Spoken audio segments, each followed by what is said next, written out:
ہمیں کس طرح پتہ چل سکتا ہے کہ ہم صحیح راستے پہ ہیں؟ مثال کے طور پر اسلام ہمیں درس دیتا ہے کہ غرور تکبر نہ کرو، لیکن ساتھ ساتھ اسلام ہمیں یہ بھی کہتا ہے کہ اللہ کی دی ہوئی چیزیں پر شکر اور ان پر فخر اور ناز کرو. نہیں، یہ کہیں نہیں کہتا کہ فخر اور ناز کرو، کولو ہی بڑھا لیا جائے، شکر کرنے کا آیا ہے. ہاں، یہ ابو داؤد اور مسند احمد میں حدیث ہے کہ جسے اللہ نے نعمتوں سے نوازا ہے اس کا اثر اس پہ دکھائی دینا چاہیے.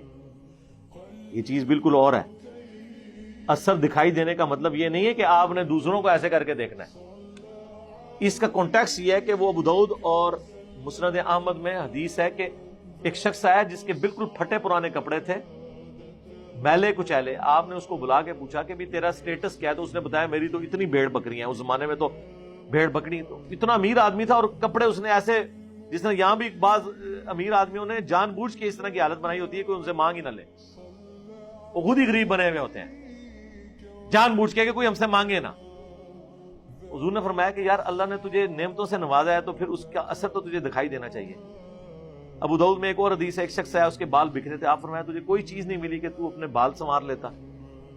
ایک اور شخص آیا، اس کے کپڑے میلے تھے. آپ نے فرمایا تجھے کوئی چیز نہیں ملی کہ تو اسے دھو لیتا. یہ چیز اور ہے نعمتوں کا اثر دکھائی دینا.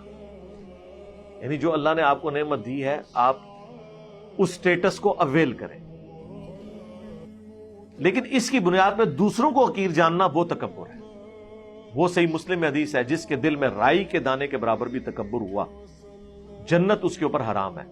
تو صحابہ نے یہی سوال کر لیا، یا رسول اللہ بعض اوقات ہماری خواہش ہوتی ہے کہ ہمارا لباس اچھا ہو، ہمارے کپڑے، ہماری جوتیاں اچھی ہوں، کیا یہ بھی تکبر ہے؟ تو آپ نے فرمایا یہ تکبر نہیں ہے. اللہ بھی خوبصورت ہے اور خوبصورتی کو پسند فرماتا ہے. تکبر یہ ہے کہ تم دوسروں کو حقیر جانو اور حق بات سے اناد کرو. جب پتہ چل جائے یہ بات سچی ہے تو اسے قبول نہ کرو. یہ ہے اکڑ.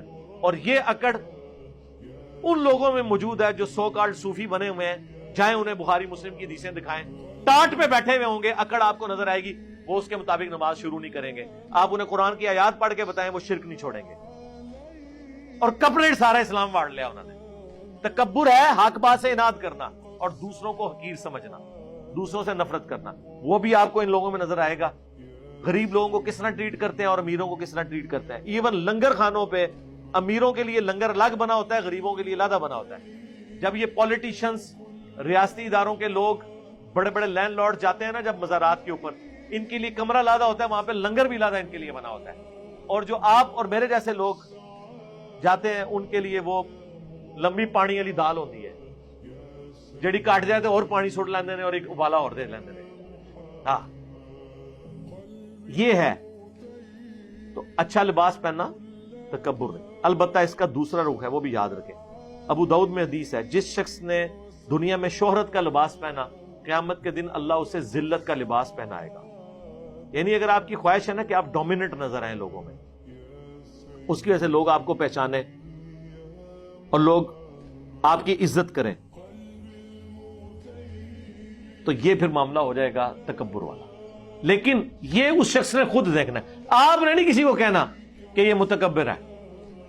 مثلا یہ آج کل نعت خانوں نے جس قسم کی پگڑیاں اور کپڑے پہنے ہوئے ہیں 10 رنگوں کے، وہ ڈومینیٹ ہونے کے لیے آتے ہیں نا.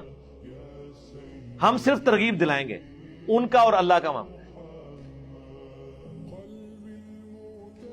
تو اس چیز کا آپ اہتمام کریں، کیونکہ ترمذی میں حدیث ہے جس شخص نے دنیا میں اللہ کی خاطر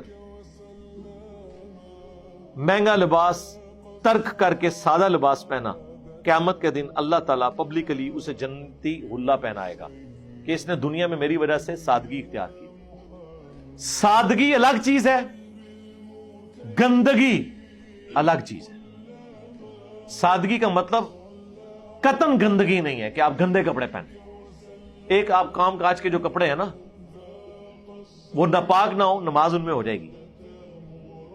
جس طرح آپ جو لوگ مشینوں پہ کام کرتے ہیں، گریس لگ گئی تو اب گریس ناپاک تو نہیں ہے، لیکن ان کے لیے بھی پریفریبل یہی ہے کہ وہ نماز ایک زور اثر کی بیچ میں آنی ہوتی ہے نا، تو ایک کرتا لاتا سے ٹانگ لیں، وہاں پہ ایک ٹی شرٹ ٹانگ لیں، نماز سے تھوڑی دیر پہلے اسے چینج کر لیں، صاف کپڑوں میں نماز پڑھیں تاکہ ساتھ والوں کو بھی تکلیف نہ ہو، گھن نہ آئے.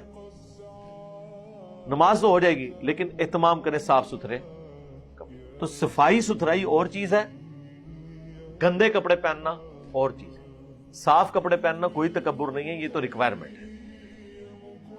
باقی جو مہنگے مہنگے لباس ہیں جو افورڈ کر سکتا ہے وہ پہنے ضرور، کسی کو حقیر نہ جانے اس کی بنیاد پہ، اور نہ کسی کو بتاتا پھرے کہ میں نے اتنا مہنگا یہ سوٹ، یہ فلاں برانڈڈ سوٹ ہے، یہ فلاں برانڈڈ چیز ہے، میں نے یہ کام نہ کریں۔ اور ایک اور کام نہ کریں کہ خود اگر وہ 5 6 یا 10 کروڑ کی گاڑی سے اتر رہا ہے اور جا کے ممبر پہ بیٹھ کے کہتا ہے اللہ کے نبی چٹائی پہ بیٹھتے تھے، نہ۔ جس دن تو اس گاڑی کو چھوڑے گا نا اور چٹائی پہ آئے گا اس دن تجھے یہ بات جچتی ہے۔ یہ باتیں چھوڑ دے تو اور حدیثیں سنا کہ سبحان اللہ کہنے کی یہ فضیلت ہے، دروشی پڑھنے والے پہ اتنی رحمت نازل ہوتی ہے، یہ کہانیاں چھوڑ دے۔ جو تیری زندگی میں خود نہیں نہ چیز نظر آ رہی وہ تجھے کوئی حق نہیں پہنچتا لوگوں کو بتانے کا۔ زندگی بنو امیہ والی گزارو اور باتیں مولا علی کی کرو، کوئی جچتا نہیں، سیدھی سی بات۔ اور کام کریں، بڑے ہیں کام کرنے کو، لیکن یہ کام آپ نہ کریں۔ اس طرح کی تقریریں ہر بندہ کرنے کے لیے تیار ہے۔ جب آپ کے پیٹ میں کھانا ہو، آپ کے نیچے کروڑوں کی گاڑی ہو، لاکھوں کے جھولے میں آپ بیٹھتے ہو، کروڑوں کے آپ کے کئی بنگلے ہوں، پھر بندے کو ایک جملہ بولنے میں کیا حرج ہے کہ اللہ کے نبی چٹائی پہ بیٹھتے تھے؟ کوئی چیز ٹیک پہ نہیں لگی ہوئی، ہمیں چٹائیوں پہ لگایا ہوا ہے۔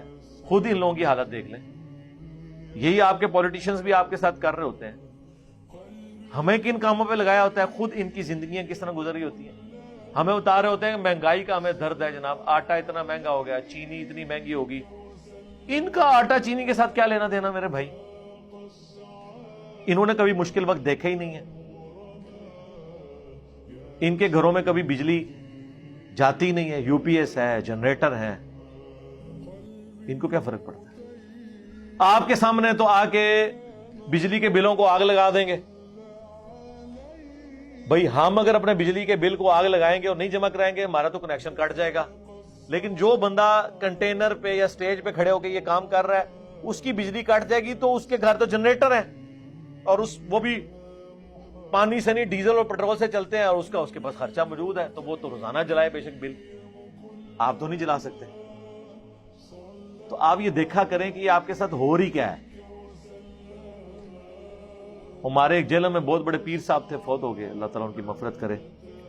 بی ایم ڈبلیو گاڑی رکھی ہوئی تھی انہوں نے، آج سے میں آلموسٹ آپ کو 20 سال پرانی بات کر رہا ہوں۔ بی ایم ڈبلیو وہ بھی امپورٹڈ تھی، ظاہر ادھر کی تو نہیں بنی ہوگی، وہ گفٹ کسی نے بھیجی تھی انہیں،